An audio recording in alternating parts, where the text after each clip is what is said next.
ಒಂದು ಸಣ್ಣ ಹಳ್ಳಿಯಲ್ಲಿ ಚಿಕ್ಕ ಹುಡುಗಿ ಅನು ವಾಸಿಸುತ್ತಿದ್ದಳು. ಅವಳು ತುಂಬಾ ಧೈರ್ಯಶಾಲಿ, ಆದರೆ ಸ್ವಲ್ಪ ಕುತೂಹಲದ ಹುಡುಗಿ. ಒಂದು ರಾತ್ರಿ ಮಳೆ ಬಂದು ವಿದ್ಯುತ್ ಹೋಗಿತು.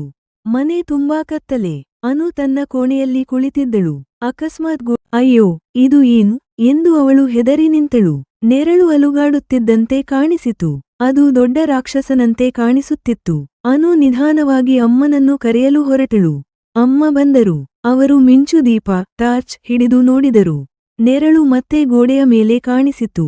ಅಮ್ಮ ನಗಿದರು. ಅನು, ನೋಡಮ್ಮ ಎಂದು ಹೇಳಿ ಕಿಟಕಿಯ ಕಡೆ ತೋರಿಸಿದರು.